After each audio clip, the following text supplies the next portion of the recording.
Hey there, welcome to the Flute 360 podcast. I'm Dr. Kate Kayaian, and I'm a flutist, educator, coach, and podcaster. My God-given mission is to serve you. I am passionate about guiding you, the modern-day flutist, to discover your unique voice on and off the stage. The goal of this podcast is to help you thrive, both as an artist and as a musicpreneur. Go ahead and grab your favorite espresso drink, your notepad, and let's get to it. Today's episode 318 is titled Unleashing Your True Path, a conversation on transformation with Kate Kayaian.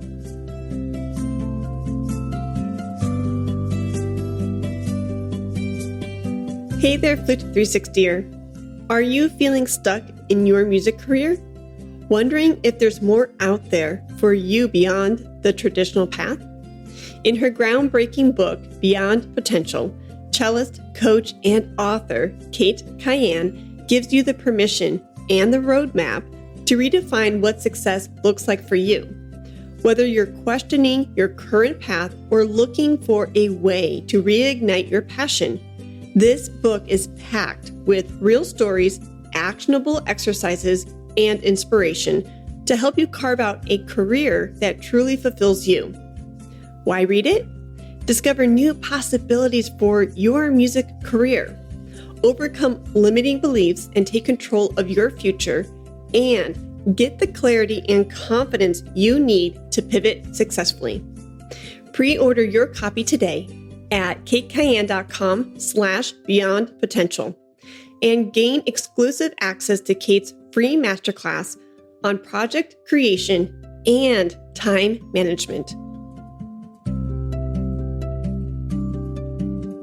Hair curled and you're ready to go. We are ready to go. Yeah, exactly. Yeah, loving the beach waves. Oh, shoot. Well, I had to match you. Yeah. You're sweet. I only got ready because I was like, Kate is always so on and so poised and so professional. Anything she does, even Friday mornings at 8 a.m., she's looking spotless and flawless. And I'm like, you know what? You know what? It's not Friday at 8 a.m. for me when we have our mastermind meetings, is it? It isn't. What is it? 10? Are you 2 hours ahead? 10:30. Yeah. 10:30. Okay. All right. Well, you could have let me believe that it was 8 a.m. and I would have had you on this pedestal of going, Kate is always so flawless. No, no. I don't need to be on a pedestal. Especially not for you. You're amazing. Oh, you're sweet. For context, I think just what you said, the mastermind, I think that's a great place to start. And then I want to dive into your book. Okay. For the Flute 360ers who don't know, I'm in a mastermind with Kate, who is the wonderful guest for today. She's a cellist, a conductor, a huge, huge music advocate, a coach, and now an author. And we get to talk about her book, Beyond Potential. So I met Kate through our musicpreneur mastermind through our mutual friend, Renee. So I want to start there just for a hot second, only because I want to pick your brain about like how the mastermind has benefited you. And mainly because I preach to my Flute 360ers all the time, network, get into a mastermind. The 5 people who you hang around with is who you become. And so the fact that you and I have so many layers between us being friends in the mastermind, you are a Red House client, friends with Eric, and now you are a featured guest, it's all intertwined and you can't make this stuff up. No. Totally. And I talk about that in the book too, which we can touch on later. But yes, absolutely. Being part of this mastermind has been so fun, getting to know you. And and Renee, she had been encouraging me to start a podcast. And the one thing that was tripping me up was, I just don't have time to figure out the editing and the tech. And she said, just call Red House, just work with Eric and Heidi. And so that's been awesome. So I get to work with you in the mastermind. I get to work with Eric on the podcast, and it's one big happy family. Yeah, to say the least. I love that. Yes. And so through the mastermind, I'm curious, just because it's now one-on-one, there's 7 of us total for the 360ers who don't know, but there's 7 of us total. And for me to be in this amazing time to be spoiled and say it's just Kate and Heidi is special because it's 7 of us every month, right? Yeah. And so we get to learn about each other in a group setting, but now I get to learn about you and your work a little bit more intimately. And I'm all about that. I'm a very hugging person, very personable. And so I'm curious, like, what has the mastermind brought you? And like, what advice would you offer a flutist in terms of like self-improvement and how a mastermind could possibly help them and their music career? Yeah, absolutely. You touched on it when you said the 5 people that you surround yourself with, right? You're the average of the 5 people you spend the most time with. There are lots of ways people put it. And I talk about how it's important to have these 5 types of people, right? You want the proof, you want somebody who can prove to you that what you want to go after is possible, right? You want to see somebody else who has done it or something similar. You want the peer. You want people who are in it alongside you, working on the same things, figuring out the same things. You want people that you can lean on, like a pillar, people that will offer support. And you want a professor, whether that's a coach or a flute teacher, some sort of guide that can mentor you and tell you what your next best steps can be. And then, of course, you want a prodder, right? It's somebody who's going to hold you accountable, right? To say like, well, weren't you going to do that? Or weren't you thinking about doing this? And that's so important, right? To have that external accountability. And what I love so much about our mastermind is that it's like all 5 roles rolled into one, right? Like I see you guys, I see what you're doing, and that is proof that it's possible. You're also just in it with me, right? We're in various steps. Maybe I have more experience doing this and you have more experience doing this, and we can share and benefit from each other's experience and zones of genius. And of course, it's an incredibly supportive group, right? Whenever somebody's like just going through a rough time or frustrated with something, you can go into that group and you've got 6 people who are really supporting you and cheering you on. And of course, as a professor, I'm learning so much from you guys every single month. Whether it's just a little logistical, like, oh, try this software, or, here's a little hack, or here's how to get this piece of tech to work. Or, well, you could try doing this way. If I'm working on something and stuck. And of course, you guys hold me accountable, right? We hold each other accountable. So yeah, being in a mastermind in general is just a really great idea. And I just consider myself so lucky to be in one with you. Oh, thanks. I feel the same way. And what I have gained from the mastermind is your world is now rubbing off on me. So by you saying, and this is a great segue, I kind of planned it, but it's very organic too. You just mentioning your book, Beyond Potential, in the masterminds, just little popcorn mentions here and there. I'm like, you know what? Kate doesn't realize this, but she's putting a loving little fire under my tush because I have been thinking about publishing a book for oh so long.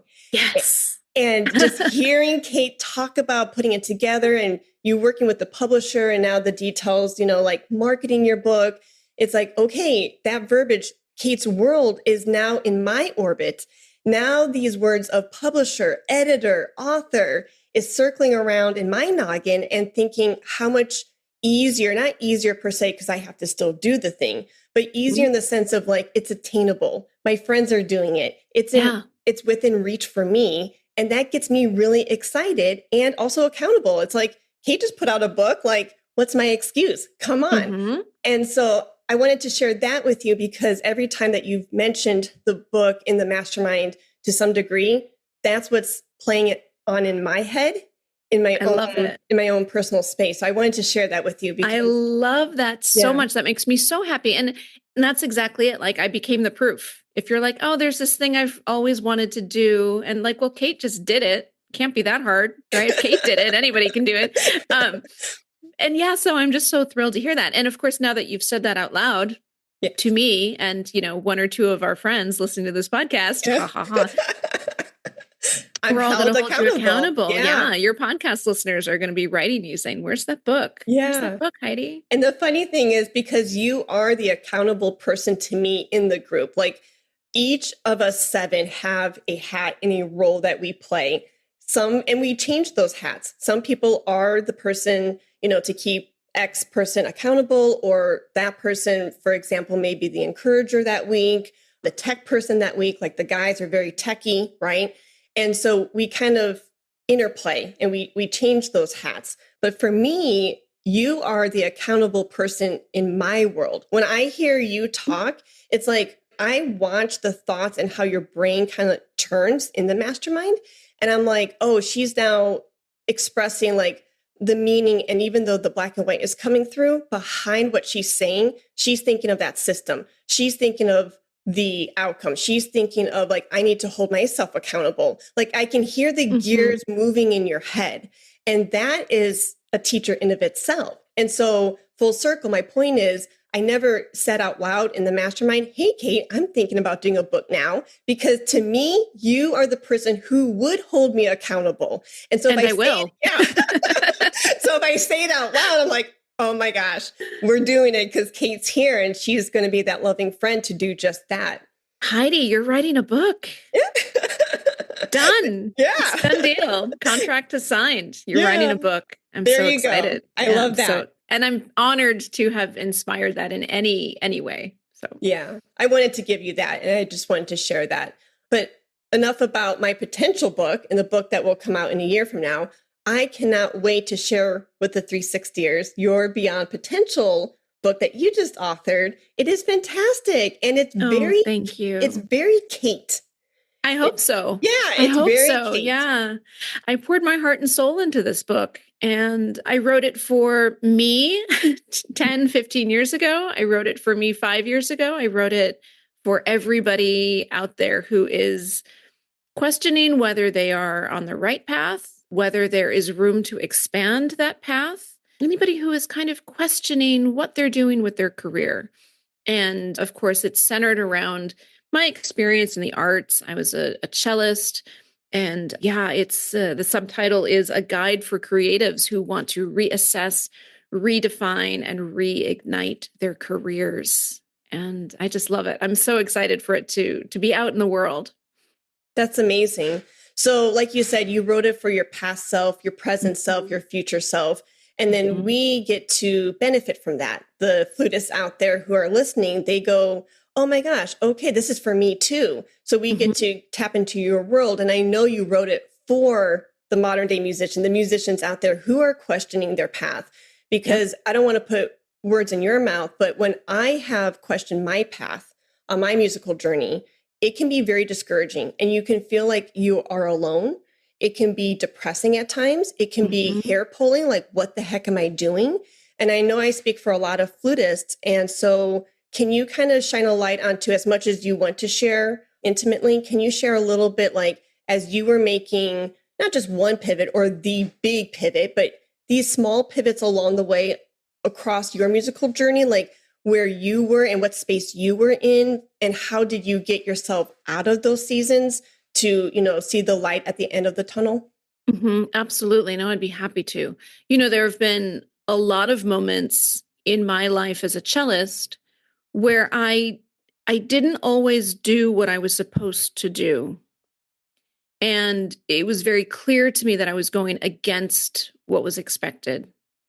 And at the time, it felt really scary and extremely lonely. And in hindsight, those were the best decisions. So, for instance, I went to one youth orchestra when all of my friends were in a different one. And there were reasons. The reasons are in the book. You can get that whole gory story in there. But I decided to go to the New England Conservatory of Music, even though all of the cellists that I grew up with were either going to Juilliard or USC. And when I turned down those schools and went to NEC, everybody thought I was crazy. I didn't know anybody there. It turns out to have been one of the best decisions of my life. When I was at the New World Symphony, I was lucky enough to win a spot at the New World Symphony. I hadn't actually played a lot of orchestra in college, ironically. And I got to New World and I loved every minute of being there in South Beach. But I knew very quickly that I did not want an orchestra job. Okay. I did not want an orchestra job. I did not love the idea of going to the same hall. Like all of the reasons that people really want an orchestra job, like the security and the stability. I was the opposite. I was like, I do not want to go to the same place every day for the rest of my career. I don't want to work with the same people every week for the rest of my career. And I left. MTT offered me a 4th year, which is very rare and generous of him. And because I hadn't taken any auditions, and I said, I think I'm going to give my spot to somebody who really wants this, and I'm going to go to Boston and freelance. And again, it was a moment when everybody thought that I was nuts for making that decision, but it felt true to me, but very lonely, very lonely. And I didn't see a lot of examples, right? I didn't have that proof that what I was doing was okay. I didn't see a lot of examples of people creating careers on their own terms and going after what they truly wanted. Other big pivots in my life were deciding that I had gotten to a point in my career in Boston when I was freelancing with a lot of big groups, amazing groups, Grammy Award winning groups, right? It was like, it's the greatest situation. I was teaching at the best places to teach. I had this dream life, and I realized that it wasn't really what I wanted. And I pivoted to doing more chamber music and more solo work. And that was great. And then I realized in another pivot that, when the pandemic hit and one of my big concert tours was canceled, I realized that I was relieved. I was relieved because I was tired of traveling every weekend. I was tired of missing out on my life with my new husband. And that was the biggest moment that hit me of like, what am I doing? What path am I on? And isn't this what I always wanted? From when I was a little girl, I wanted to be a soloist. I wanted to play chamber music. I wanted to be wearing glamorous dresses and traveling all over the world, playing concerts. And here I am doing it. And it's not as satisfying and fulfilling as I thought it would be. And so if not this, what else? Okay. And at that point, I scoured the internet for any kind of resource, a book, an article about somebody who had stopped performing just because they wanted to. And I couldn't find it. So no, that's my path. This book is not about how to quit your instrument. Like, I want to make that very clear. Some friends were like, but I like playing my instrument. I'm like, that's great. But maybe you've been taught that you are supposed to, especially a flute player, right? You're supposed to go out and, get your degree and then go win an orchestra job in a big orchestra. And so you spend your whole life and career and studies going after that goal because that's what was set out for you. But that's not the only option. And there are so many other ways to have an incredibly fulfilling career using your own zones of genius and your own skill set and your own passions. And the book is really about exploring that, exploring the stories that got us to these sort of default actions, the default path, and redefining what we want for ourselves. I love that. Yes. I'm hearing so many amazing gold nuggets in that background and within that context. I'm going to try my very best to pull out one at a time. The first thing I hear is you gave yourself permission. You gave yourself permission to say, I can get off the page. Yes, this was little Kate's dream and journey initially, and I succeeded. I'm here. I'm in the fancy gown, the sequins, the hair up, the buns, and I'm doing the thing I sought out to do, but I'm not fulfilled. Now what? And so that now what can be terrifying.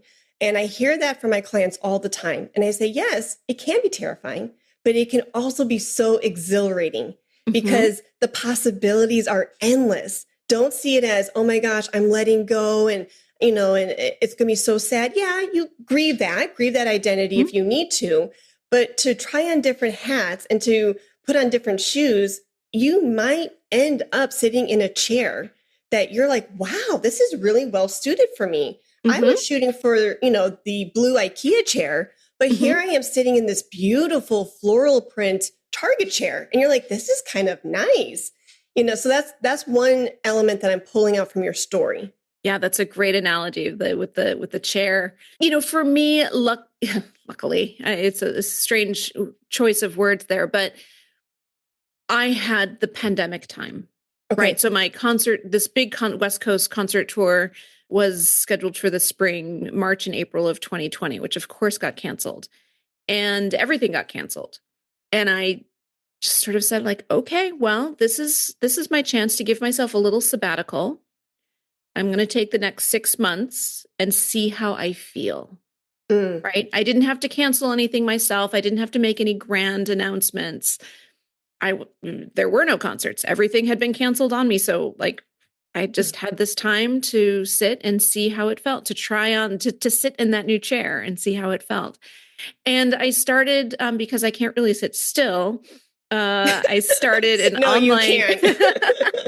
I started the first online music festival. So the Virtual Summer Cello Festival was an 8-week online festival, international superstar cellists teaching, and the, top cello college and high school students participated in it. And people thought I was crazy again. They're like, what? Nobody wants, everybody hates Zoom. Nobody wants to be online. We just want this to be over.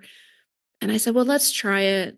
Let's try it. And it was a huge success. Huge success. And then other people wanted to start online festivals. And so they were asking me how I did it. And I was coaching them. And this little spark was lit. I was like, oh, I love this. Mm. I love this. I love this as much, if not more, than teaching cello. And I loved working with my colleagues. I loved talking to them about business stuff, about setting up events and programs and projects. And I kept doing it. And people kept asking. I think people sensed that I enjoyed it and that I was good at it. They saw other people having success after having worked with me. And I quickly learned that what comes along with the I don't know how to start this project is a lot of I'm scared to start this project.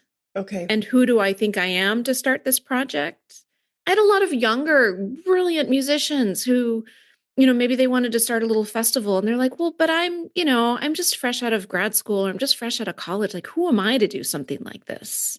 And my answer to them is you're the person who has the idea and you're the person who's doing it. Because if you think that, big brand name flute players should be doing it, they're not. Mhm. So somebody should. So it was a lot of that. And that encouraged me to study coaching and really build that skill set up. And I've just fallen in love with coaching and writing and helping all kinds of creatives, musicians and writers and actors and dancers and artists to really redefine what they want that potential to be and to go Fantastic. after it. Yeah. Yeah. No, I loved what you said about it's your idea. It Mhm. reminds me of a book. I think the title is called The Art of Possibility. Mm. And something, or it was something else. I can't remember the title, but this idea of the idea has been birthed to you. It has been given to you. Now, whether or not you want to foster it and bring it to life, that's your Mhm. choice. But if it does not get birthed by you where you can actually mold it to fruition, where it's this external thing, it will move along to Jane, Joe, Billy in order to actually come out into being. Yeah, Liz Gilbert talks Thank you. a It's lot that. about that in Big Magic. Thank you. I just saw this word big in my brain. I was Yeah. like, big what? Big Magic. It's a Yeah. great book. I Yeah. love that book. And she talks about it like as this physical thing of like this idea Yes. just kind of taps you on the shoulder and Yeah. it'll sit there for a while. But eventually, if you keep ignoring it, it's just going to be like, well, okay, like I'll go tap somebody else on the shoulder. Yeah. And so we've all had that experience where we have an idea like, oh, I want to do this thing. It would be so great. And we don't. And then we see like somebody else is doing it. You're like, wait, that was my idea. Yeah. It's like, well, you didn't do anything with it. So Yeah. part of this book is to help you figure out those desires. Okay. And because some people reading this book are going to say like, yes, I've always wanted to start this chamber music series, or I've always wanted to launch this educational program. Mm-hmm. or I've always wanted to play this kind of piece or do this thing. They have the idea, they know how to do it. Or they know that they want to do it. They don't know how to do it, or they need the motivation to get going. And this book is going to give you that stuff. Other people are like, well, I know I want to do something. I know I'm not quite fulfilled or satisfied, or you're at some sort of crossroads in your life or career, but you don't know which way to go. Mm. This book talks about just taking one little step in one direction. Yeah. And seeing where that leads you. And the worst case scenario is that it's the wrong direction. But because you've only just taken one little step, it's like, okay, well, I know that that's not it. Yeah. Right. Martha Beck talks a lot about that, the path of not here. Mm. Right. The path, it's not this way. So if there are 6 different trails that you can take, you know that that's not the one that's going to lead you to the right way. Okay, well, that eliminates. Now you only have 5. And eventually you're going to find it. Yeah. The analogy that I give a lot, and that makes sense in my brain, is Hansel and Gretel. They're going and they're finding that gingerbread house, right? Mm-hmm. And they may only see a few breadcrumbs at a time. Well, if you lose the trail of breadcrumbs, okay, well, get a flashlight out, get people out, get your map out, there's tools, there's resources, there are people, and then you can find your way again. And so even if you have to be redirected or take a U-turn or whatever to find your gingerbread house, there are notices, there are pieces of evidence in those breadcrumbs. Like, okay, here I go for a while and I lost my path. Maybe get somebody to help you and find that compass. Similar vein, it's a little different, but finding your gingerbread house and finding what makes you spark and what lights you up. And it's not going to be this clear point trajectory from point A to point B. If anything, the norm is the change, like all the constants, the waves of the ocean. It's not going to be smooth sailing the entire time. So if you don't see the waves, it's like you almost need to see the waves to validate that you are actually onto something good. Yes. Yeah, absolutely. Absolutely. And that's why, surrounding yourself with those supportive people and people who can kind of hold a mirror up to you so you can say like, no, that's not it. I tell a story in the book of a colleague of mine at a school where I was teaching. So she was not a musician. She was an administrator. And she was talking about, oh, when you retire from here and they're like, this is the retirement party we're going to throw for you. And, she was like, oh, we're going to bring all of your students back to play a big concert. And it was all really lovely stuff because I adored my students. So the idea of seeing them at any point was just wonderful. Right. But something hit me that I was like, that's not, if that was my retirement party, if that was like this is a culmination of your career, I was like, that's not it. Interesting. That's not what I want to show for my career. That's not the appropriate response to everything I've been doing and everything I care about. But it was exactly the appropriate response to everything I was doing at the moment. Interesting. Right. And because I was spending so much time working with my students and I was on that path. And I realized I was on the path. I enjoyed it, but it wasn't my path. It wasn't my path. Right.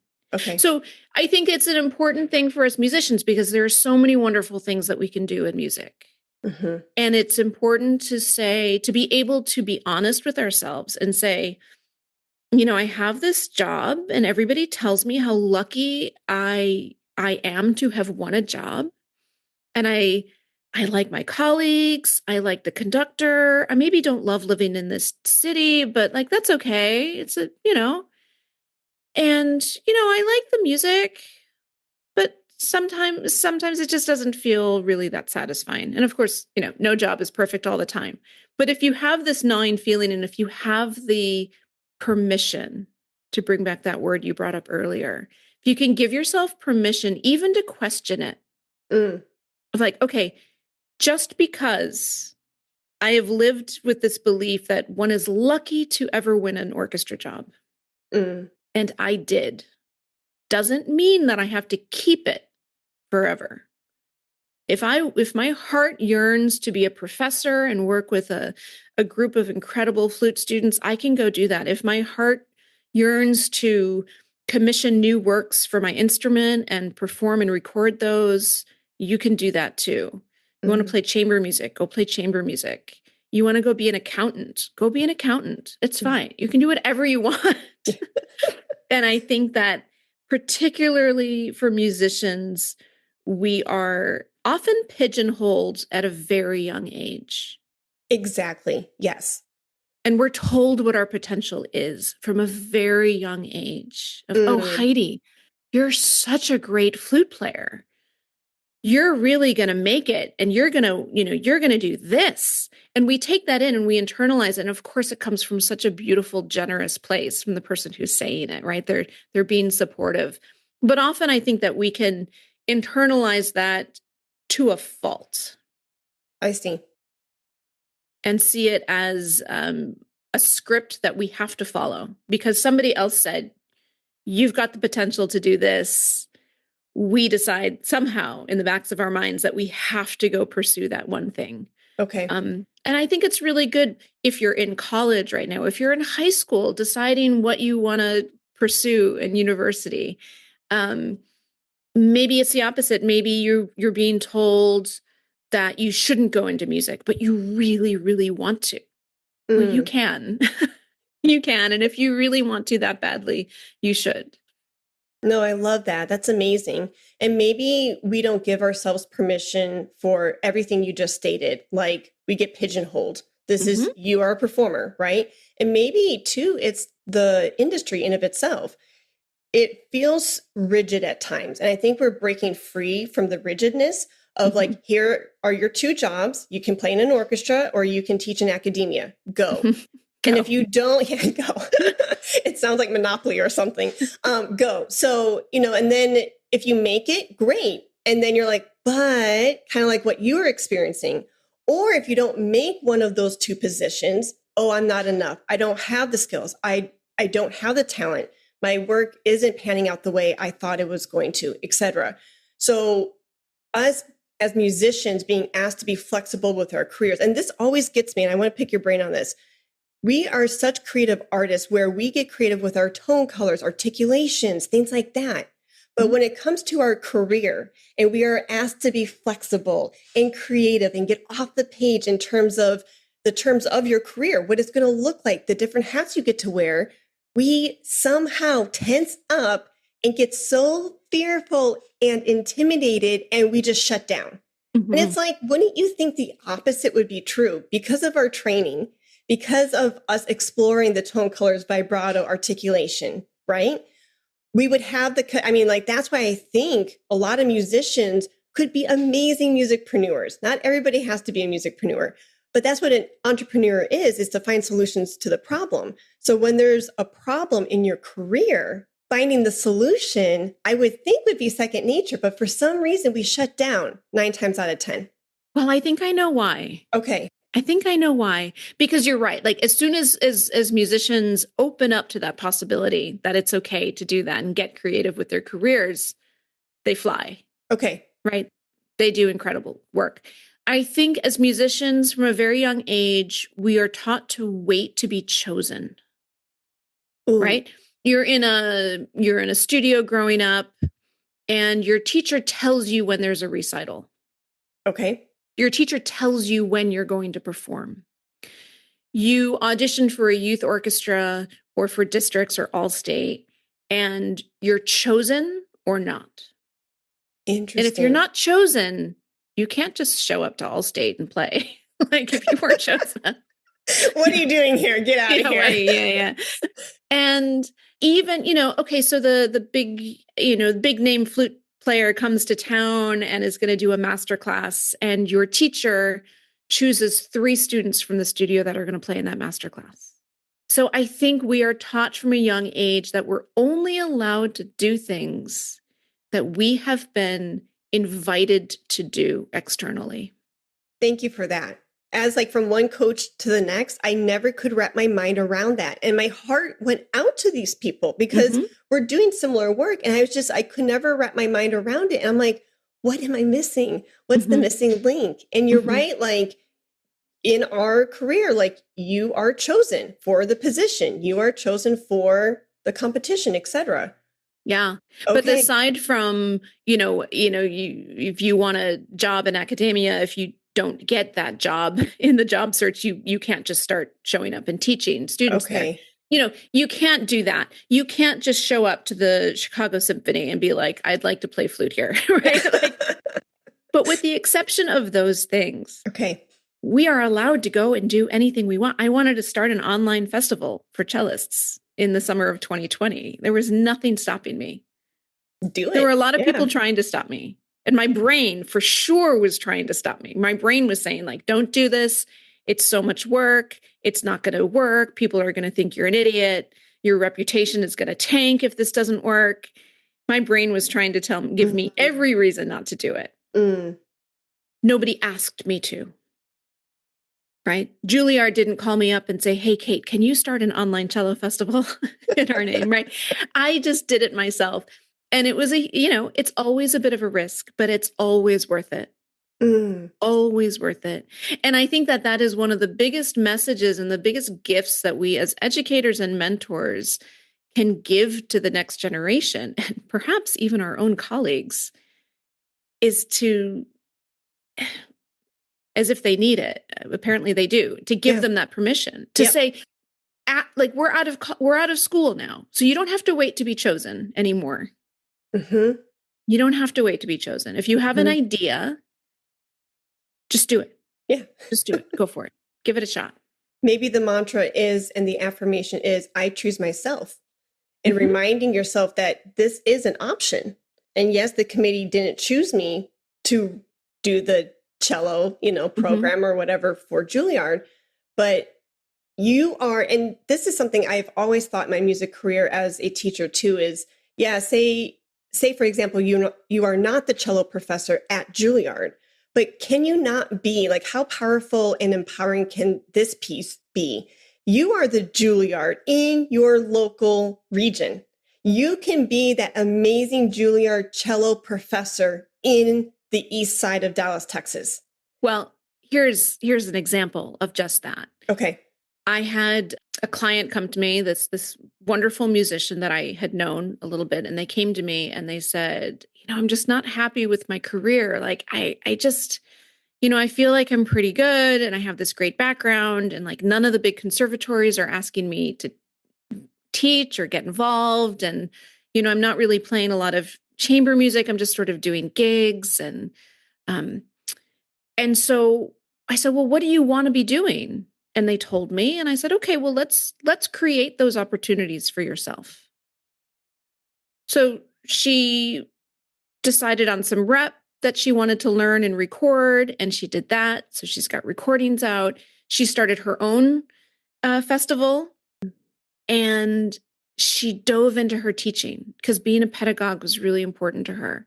And she dove into her teaching, and in a very public way. She started offering these online workshops and masterclasses over COVID. And well, because of her festival, she is now invited to go teach at other festivals. She's been on the jury of multiple international competitions, and she has been brought onto the faculty by one of the big conservatories that she was like her dream school to teach at, because they were so impressed with what she was doing on her own. And they're like, we want you to do that here. That's amazing. She's entered through the back door in her own respect. She just showed the world that she was great at it. Yeah. And people notice. People notice these things. And she was great at it because she was doing what she truly loved and what she was truly passionate about. And it was in her zone of genius. So, yeah. And that will show. That's amazing. Thank you for sharing that. Yeah. So that possibility is open for any listener out there. Do what you truly want to be doing, and people will notice. Boom. Love it. So in your book, there's a lot of amazing exercises and journaling prompts. What is one of your most favorite prompts or exercises that is oh so powerful and something that you would like to highlight?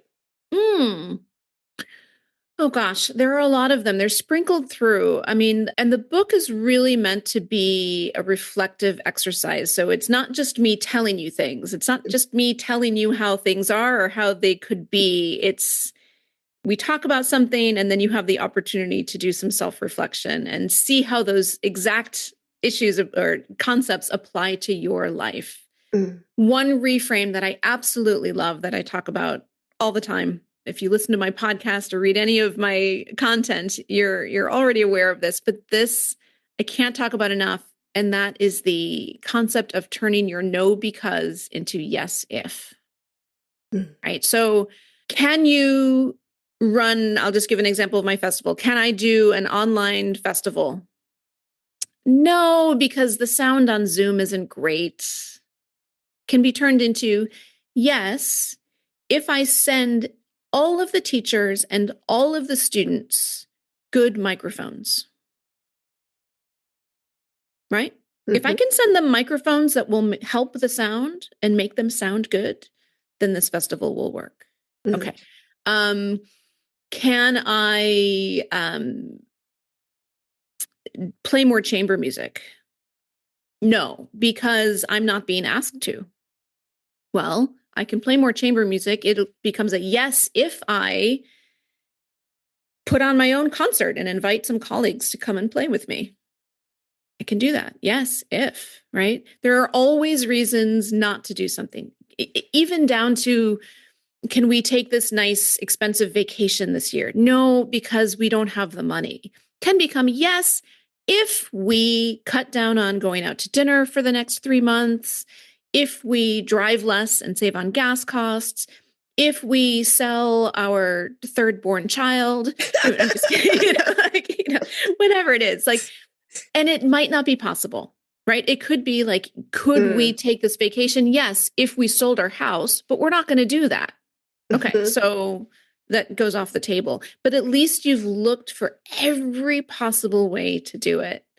And that is, I think it's one of the most important things that we can do in our life is to look at it in a yes, if lens. Okay. It's not guaranteed. You're not signing a contract that you're definitely going to do it, but you're just looking at what it would look like to make it happen. What would it take to make it happen rather than just shutting it down right away? Yes. It's not getting etched in stone. It's not permanent marker. Write it in pencil because there's an eraser at the top of the pencil. Mm-hmm. Yeah, absolutely. Absolutely. A lot of clients I talk to say, I really want to do this. And well, why haven't you done it? I don't have time. So it's I hear no. that all the time. Yep. No, because I don't have time. And then you see like, well, they're spending their time doing other things, right? Or this happens a lot. They don't have time because they're too busy taking care of the house, the kids, this, that, and the other. But their partner, and it's not drawn down clear gender lines, right? This goes both ways. Okay. Yes. Their partner is out with their soccer team, playing pickleball, going to girls' night, going to book club, doing all of these other things. And the other person doesn't have time to do their passion project, right? So it's like, well, could you make time to do this project? Yes. If I can talk to my partner about maybe they get the kids ready and take them to school 2 days a week. And that gives me another couple of hours in the morning to work on this, right? So it can become a negotiation. That's okay. Those are healthy, right? But looking at all of these reasons that we use as excuses and reframing them. Oh, for sure. My biggest thing, and this is top of my mind because we talked about this recently in the Flute 360 Accelerator program, and is, this idea of I don't have enough time for my passion project because, right? And my biggest thing that I do for myself, because I never want to preach anything that I'm not actually practicing, because I want to set a good example for not only my life and the people who I love, but, the flutists in the group. And I had to take a really hard and soft and in a really exciting way, an inventory of the time that I was putting out and how I was utilizing my time. Yeah. Because a lot of people don't want to hear this, but I say this with all the love in the world. You have the time. You have the time. But how, maybe we're just not getting creative as of yet of how to utilize that time very efficiently so you can be effective and strategic with it and put out what you want to put out. You have the time, but we're just not really sculpting it, and it's not being utilized in a very efficient manner for you to see the fruits to your labor and for you to actually show up and do the thing that you want to produce. And so all it is just like changing around the brackets. And like what you said, can the partner do this? Can I hire somebody?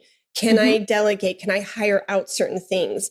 It's always possible. And not to sound like a Debbie Downer or go, sound like this evil person saying you have the time. You're just not being creative with it. It's more or less in the lens of look at the possibility. The time is there, and how we manage the time and our different resources like money and energy. It's our responsibility to be good stewards of that and to say, look at this. This has been given to me. How can I allocate it so that way I can be super efficient? Absolutely. I mean, and look for the proof. Look for inspiration around you. Look for the colleague who did go back and get their DMA or their PhD while nursing a newborn or, while raising a young family, right? That they've done it. And if they can do it, you can do it too. And you can reach out to them and say, how did you do it? And, maybe it's a circumstance, maybe they're like, well, my parents are, they live in the neighborhood. And so they helped with childcare. Great. Okay. Who can you lean on to help you with that? If that's what it takes, right? That becomes can I do this? Yes. If I line up some support in this way. So looking for the proof and digging into how they made it work and how you can make it work too. You'll find that evidence. I love that. Yeah. And it brings it back full circle to what you said along your journey. And that is you were looking for the proof. You were looking for other women who did the thing. And so you could see them as an example and say, okay, if they can do it, I can replicate success. I can do it too. And it's so empowering. Yeah. Yeah. And I never found it. Unfortunately, I never found it. And luckily, I come from pretty independently minded stock. My mother was not allowed to go to college and she went anyway. She just hid it for a while. She got a job working as a librarian and she was not allowed to wear trousers. The women had to wear skirts or dresses. That was the dress code. And she said, no, that's, I'm busy moving books around and sitting on the floor with kids. She was a children's librarian. She's like, this is not practical. And she started showing up in culottes and she changed the dress code. Right. So I grew up with this example of an independent minded person who was going to do what they wanted. And so I was able to do what I wanted. Okay. And I'm grateful for that. And that's why I wrote the book. So that anybody looking for that proof, anybody looking for the permission, the roadmap, the exercises to help sort through all of the messiness of it, and also to let you know that you're not alone, that there are a lot of people going through this. And, when I made some of my bigger pivots and those things that were terrifying to me, that I saw no example of, so many people reached out to me and said, oh, I've always wanted to do that. Thank you. Thank you for talking about it. Right. So I decided it's important to talk about these things. And so I wrote a book about it. I hope everybody enjoys it. Very well said. I love that. That's amazing. Well, thank you so much, Kate, for being vulnerable and sharing your experience and your stories. And thank you so much for being courageous and brave and saying, I'm going to publish a book. I'm going to author these amazing ideas that I have, that I've experienced, that I've noticed, through my coaching career and my music world. And I'm going to put it, these thoughts internally to an external page so others can benefit from it and be transformed from it as well. And so thank you for putting yourself out there in that way. And I love women and I love men who are advocates for musicians in this capacity, because you do give us permission, even during those times when we feel like we're not giving ourselves that permission or we don't see those examples. it's a really good testament to who you are as a teacher and as a coach. And so I thank you for your work. Oh, thank you for chatting with me today about it, Heidi. And I'm excited for your book.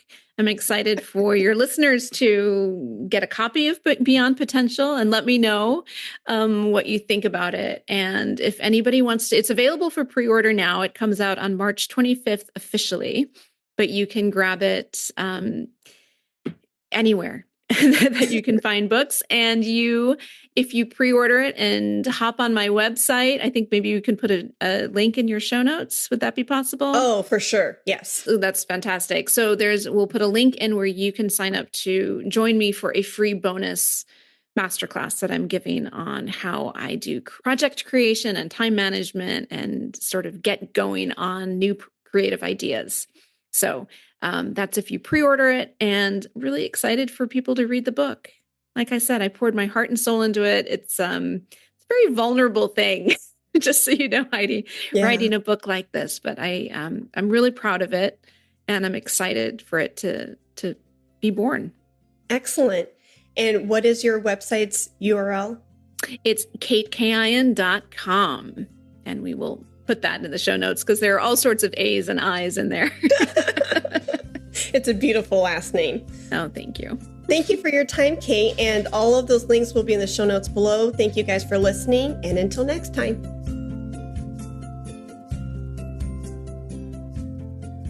Flute 360ers, are you feeling stuck in your career?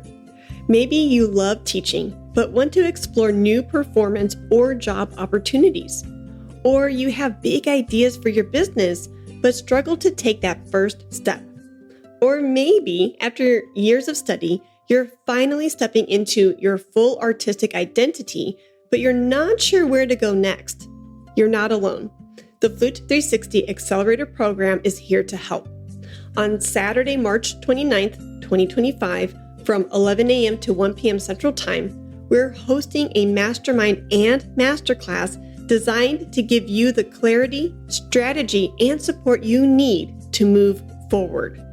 Inside, you'll get expert guidance tailored to your unique career path, access to past live sessions and exclusive bonus materials, a private Voxer group for daily support from a thriving community, real-time coaching to help you take action and see results. This is your chance to break through roadblocks, rediscover your passion, and build a career that excites you. Spots are limited. Don't wait. Secure your seat today. Join the Flute 360 Accelerator program now. The link is in the show notes below. Thanks. Let's talk about Flute.